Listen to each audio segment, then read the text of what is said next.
Meu nome é Maria Antônia Goulart. Durante 6 anos, né, eu participei da concepção e implementação do programa Bairro Escola em Nova Iguaçu.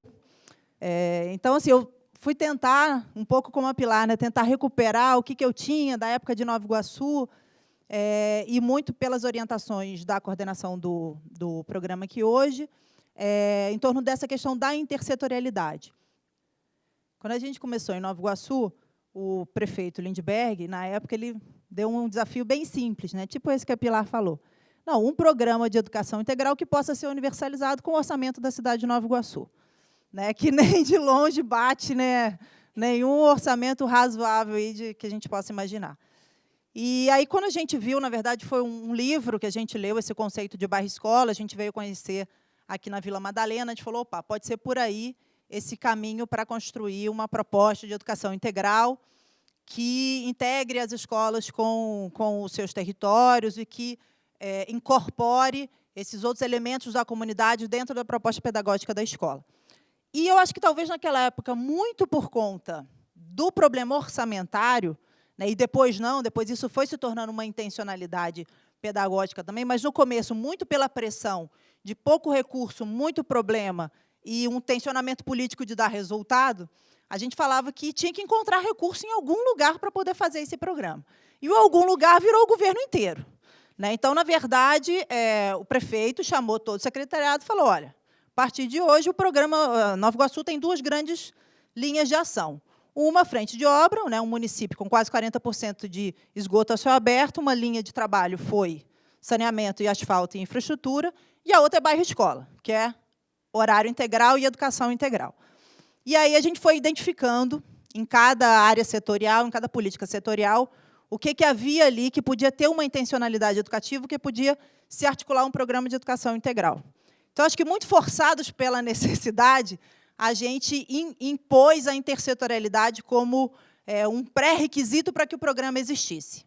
E intersetorialidade, né, como a Pilar bem lembrou, além de ser difícil de fazer e quase impossível, difícil de falar e quase impossível de fazer, ela não acontece só porque a gente quer que ela aconteça. Ela precisa de instrumentos que a viabilizem, né? Então, encontrar esses instrumentos que permitem a implantação da intersetorialidade, eu acho que foram os nossos grandes desafios.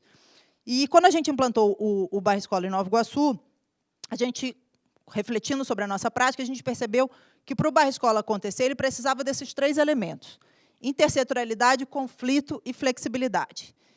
Intersetorialidade porque, de fato, e no início, por uma questão de orçamento, e depois, por entender que, de fato, as políticas setoriais sozinhas não dão conta da complexidade das questões que a gente enfrenta, a gente, de fato, percebeu que era fundamental que todas as políticas setoriais fossem articuladas em torno do programa de educação.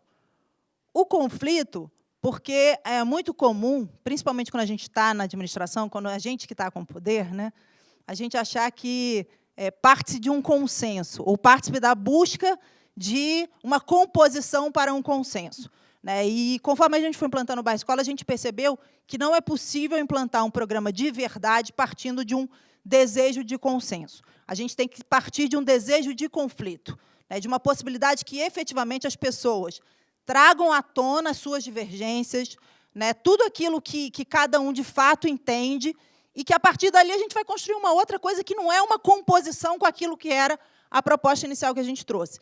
E isso ficou muito forte para a gente nas reuniões com os diretores de escola, porque, em Nova Iguaçu, os diretores eles eram escolhidos pelo prefeito, né, no caso, indicados pelos vereadores como moeda política.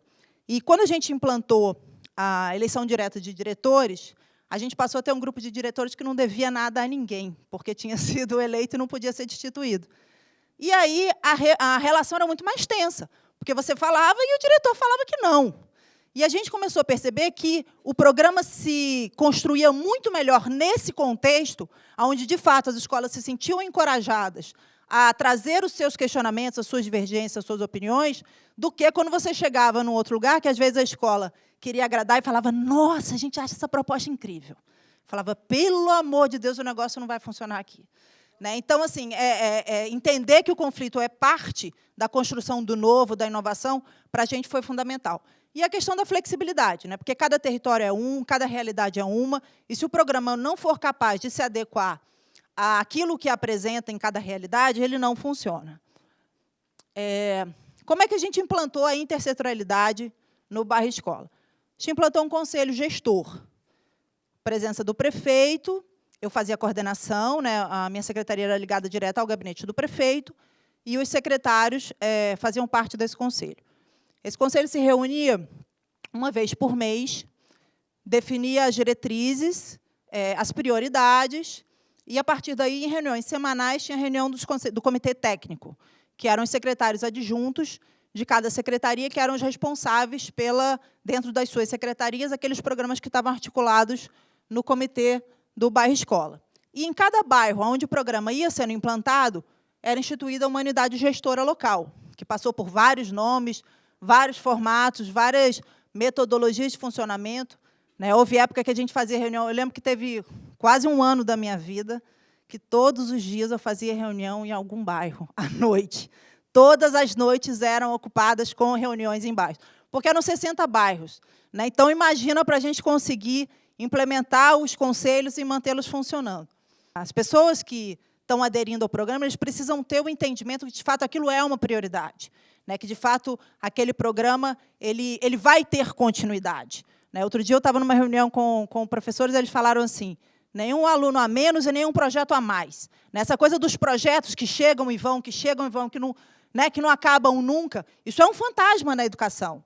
Isso é uma sombra que fica atormentando as escolas. Então, essa coisa de é mais um projeto que vai chegar e vai sair, né, é muito importante a gente ter um entendimento. E aí, no nosso comitê gestor, então, o que a gente tinha? Da Secretaria de Trânsito e Transporte, a gente tinha 3 ações, né, que eram mais ligados a essa mobilidade das crianças nos bairros, né, porque, de fato, uma das primeiras coisas que as escolas falaram era elas vão morrer atropeladas, até eles se darem conta de que aquelas crianças já iam para a escola sozinhas, né, porque elas moram ali naquele bairro. Mas, de qualquer forma, em todo o entorno dos bairros, a gente implantou, né, sinalização, agentes de trânsito, todo um processo de educação de trânsito, a questão da limpeza urbana, né, a gente tinha também uma desobstrução das calçadas, para que as crianças pudessem circular, uma série de ações ligadas à conservação.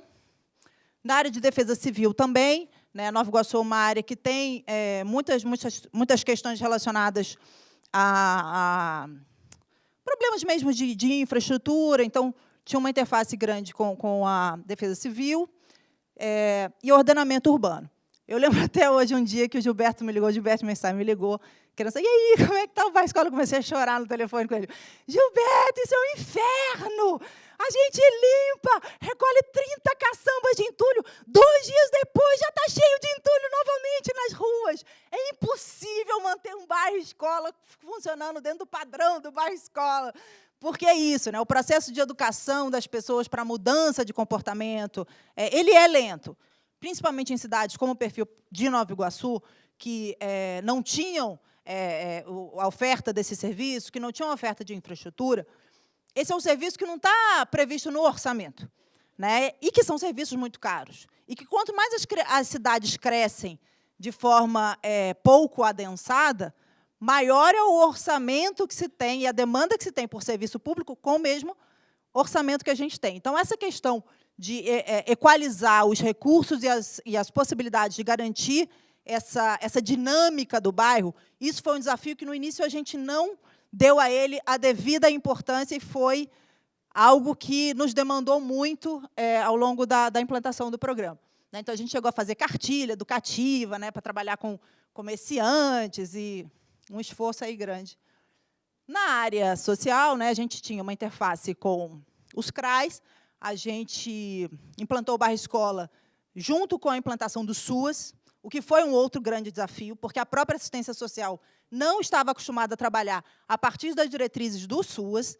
Então, era uma luta quando a gente falava em articular rede, que é princípio da Política Nacional de Assistência Social. Parecia que a gente estava falando grego com a equipe da assistência, porque eles queriam cadastrar para programa, eles estavam ainda numa outra lógica de trabalho. Então, discutir com eles toda a coisa da rede, que seria, na nossa cabeça, uma atribuição dos centros de referência da assistência social, foi um esforço muito maior do que a gente imaginou. Articular o PET, Essas crianças estão em situação de trabalho infantil. Em vez de fazer a oficina do PET, fazer a oficina da escola. Ela vai estar em oficina. Ah, não, mas tem que ser a do PET, porque sabe como é o recurso. Vem recurso para o PET, fazer oficina, a gente tem que fazer oficina. Então, foi um esforço muito grande esse. Eu acho que muito por esse momento, né, que a assistência estava de implantação da política. Esporte e cultura, disparado, foram as duas áreas que a gente teve a maior facilidade de trabalho.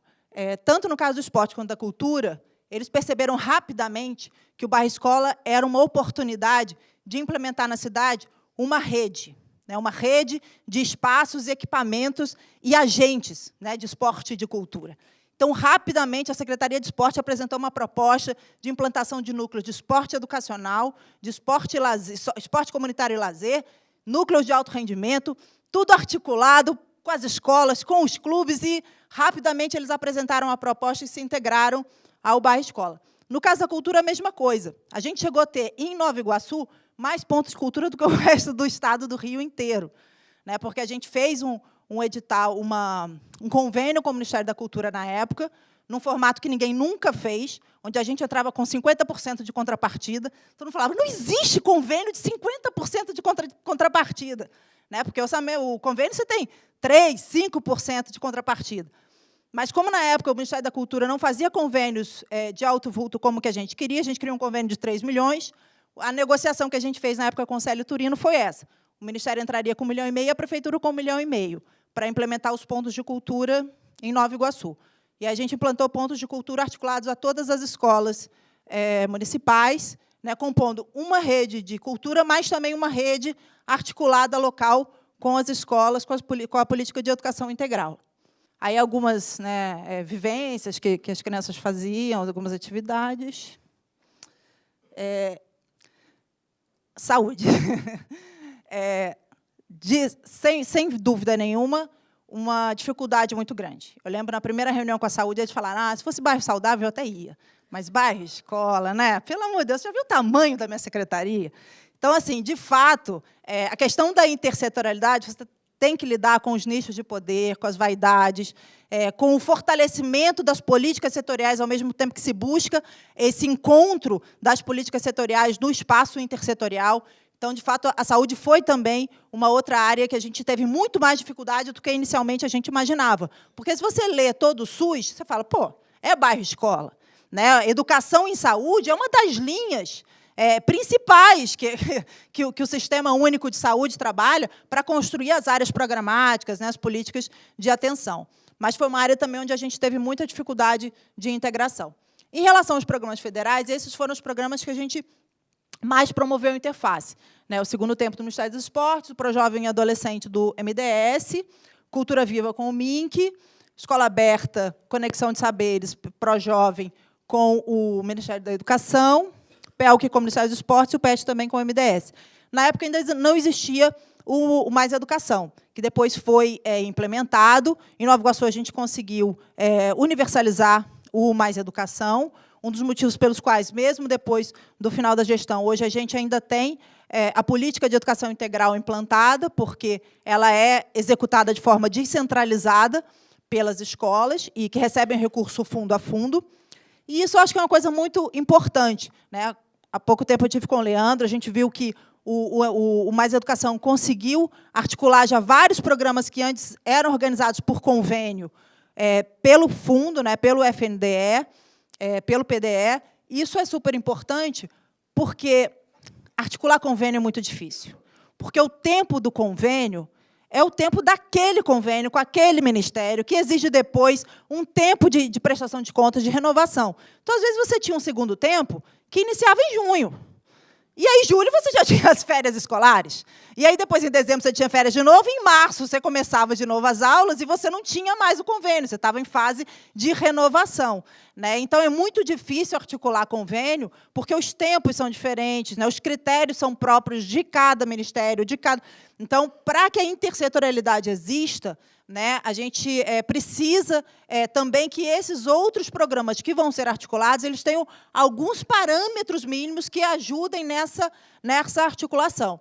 E aí, quando a gente tem repasse fundo a fundo, isso facilita muito. É o caso, por exemplo, dos recursos da assistência social, que a gente teve muito mais facilidade de articular, embora a gente tivesse dificuldade com a área setorial, mas a gente tinha o repasse fundo a fundo. Então, você não tinha descontinuidade, você conseguia desenhar o calendário de articulação de forma mais integrada com a escola.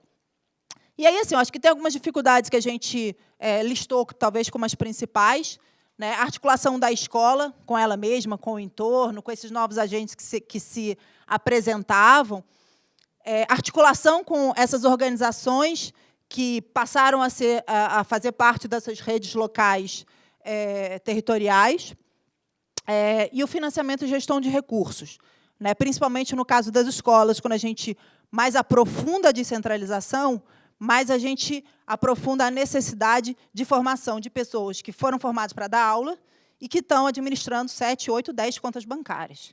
Cada uma com rubricas específicas, com recursos específicos que podem ser gastos em cada rubrica, com prestações de contas, com conciliação bancária, com lista de inventário. Então, quer dizer, a escola não está preparada para essa descentralização administrativa e financeira ainda. É importante que a gente entenda isso e que dê esse apoio. No caso de Nova Iguaçu, esse é um exemplo que eu dei no encontro do MEC há muitos anos atrás, que é o quintal da Márcia. Até hoje, de vez em quando, me ligam atrás do quintal da Márcia. A Márcia era uma moradora de Vila de Cava, mãe de uma aluna da escola, que resolveu oferecer o quintal dela para a educação ambiental. Depois ela foi oferecendo, e teve tirolesa, e teve pomar, e teve banheiro seco, e teve uma série de coisas no quintal da Márcia. Até o momento que a Márcia falou, olha, eu estou muito chateada com vocês, porque vocês abriram um programa de mães voluntárias, que a mãe pode receber uma bolsa auxílio, e como a minha filha já saiu da escola, ela já passou para uma outra escola, porque ela foi para o segundo segmento, eu não vou poder receber, mesmo sendo parceira do programa. E aí eu não quero mais ser parceira. A gente falou, mas é porque você não é mais mãe. Ah, mas é tudo uma questão de vontade. Falei, mas tem algumas coisas que não tem jeito. Se a lei fala que tem que ser para a mãe, a gente não tem como fazer para quem não é mãe. Então, na verdade, a necessidade de ter parâmetros e critérios e mecanismos, instrumentos para as parcerias, isso é fundamental também, para que a gente não cometa novamente um equívoco como esse, de perder um parceiro, como a gente perdeu o quintal da Márcia, porque a gente não tinha, naquele momento, um instrumento que era necessário para colocá-la para dentro da rede. Logo em seguida, a gente implementou, esses eram os pontos de cultura que a gente implementou o sistema de editais do bairro escola, onde todas as áreas setoriais juntaram os seus recursos disponíveis. A gente fez um sistema de editais único, onde todos eles foram selecionados para fazer parte da rede do bairro escola, e criamos o sistema de apoio à execução financeira, o Sistema Municipal de Prestação de Contas, o Sistema de Informações do Bairro Escola, onde as escolas lançam as rubricas, as contas, e aí já saem os relatórios no padrão que o FNDE pede, que era uma grande dificuldade das escolas. Então, assim, essa questão da intersetorialidade ela é uma questão complexa, que eu acho que tem várias questões aí envolvidas. Espero ter contribuído aí para a reflexão do grupo.